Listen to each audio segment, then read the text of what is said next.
I'm Joseph Watson from Las Vegas, Nevada, a fine artist, and welcome to my studio.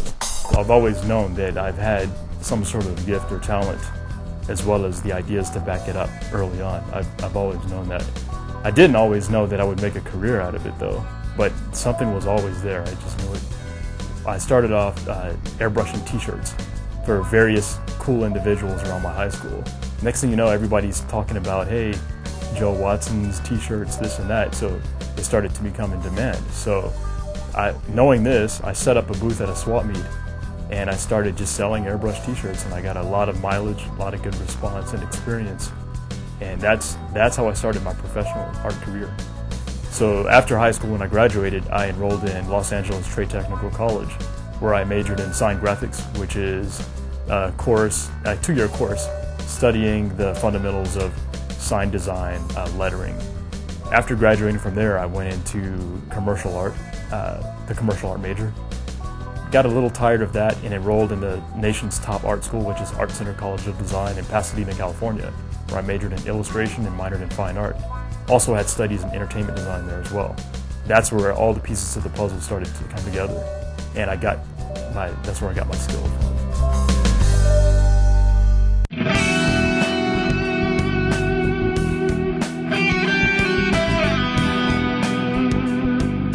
The work I'm doing now is pretty much urban-based. What I like to do is go out there in environments such as places like different coffee shops, Starbucks, whatever, and get influenced and inspired by a lot of the real people, the true real-life characters that are out there. There's a lot to learn from various characters buying coffee, different shapes, sizes, occupations. And for my coffee shop piece, what I did was I would sketch about 6 characters at a time that I would observe, come home, put them into a giant panoramic piece, and do the same thing the next day until I filled up this entire piece with just about 60 characters. Well, being a dog person myself and a dog owner that took his dog to the vet occasionally to get shots, I noticed this poster that hung up in like every vet, and it was a dog chart of the different breeds. And I would see this and think that, wow, that's a pretty cool piece right there. I took that thought and poster and my idea that I always had in my head of what would you get if you were to mix just a really small dog, certain breeds with certain large dogs, that aren't supposed to mix. I've always wondered what you would get, like mixing a Great Dane with a Chihuahua, or perhaps a Mastiff with a Dachshund. And I couldn't find any, go on the internet and find any results of this. So I decided to just illustrate it myself. Just one big experiment. I would choose which 2 dogs that I want to crossbreed, then I would gather a reference for it, print it out, then I throw down my first lines, which is my lay-in sketch. The lay-in sketch consists of just really loose, just having fun with the shapes, designing out the dog to look believable, realistic proportions, taking the best features of each and just combining them into one really cool looking dog. That's the first step. Next is I would do my tighter overlay. So I would take my lay-in sketch that I just finished up, just have that taped down, and put my overlay, just a sheet over it, and just tighten it up. Work out all my design issues, little flaws within this tighter sketch. I would add details such as whiskers, claws, teeth, maybe expression on the dog's face, things like that. The next step is I would scan it into my computer through Photoshop. And the reason why I do this is because I want to digitally paint this dog.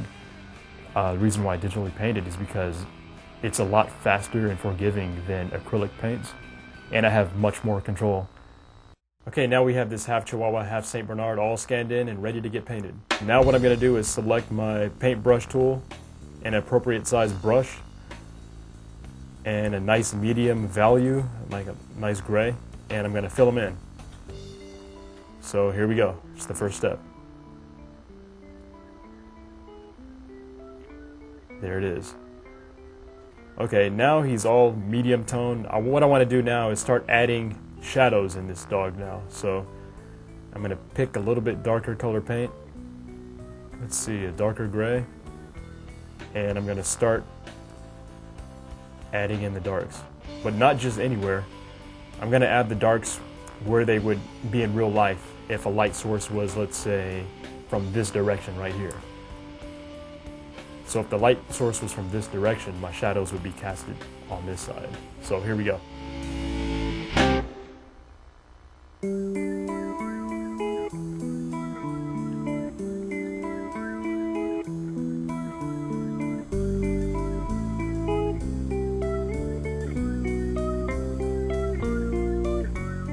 A lot of times what I like to do is reference master painters such as Rubens and look at the way that they treat different forms such as round shapes, dark shapes against light shapes, and just kind of implement that into what I'm doing, because obviously what they did worked, so it's good stuff to learn from and study.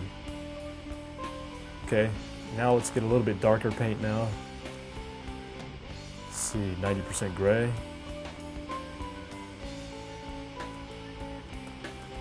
Now let me grab a really big, soft airbrush and just start filling in huge areas of gray.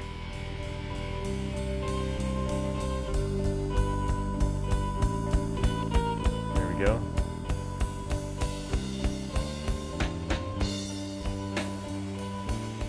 A little bit of shadow under this thick coat of fur. It's overlapping. Okay. Now let's go for some lighting on this dog.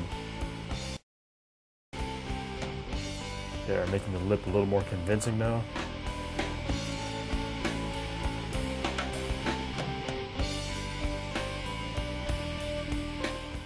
There we go. It's separating from the background quite nicely. Let's get a little highlight in the eyes. There we go. Looking pretty nice. Now things are getting pretty tight and final. All right, it's coming along. Came along quite good.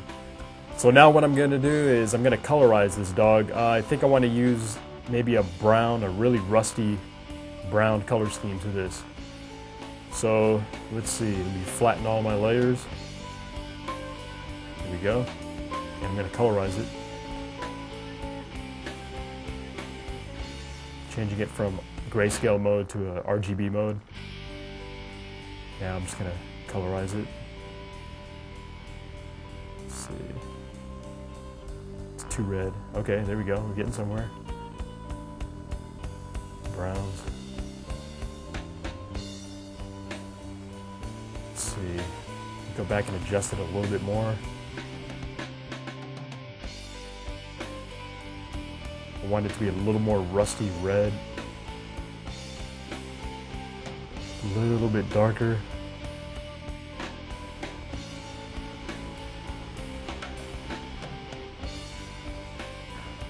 All right, it's looking a little bit dull right now, so I'm gonna boost up the brightness contrast on it so it just pops a little bit more. All right, it's looking quite nice. Well, there you have it. A half Chihuahua, half St. Bernard mix successfully rendered by Joseph Watson. Thanks.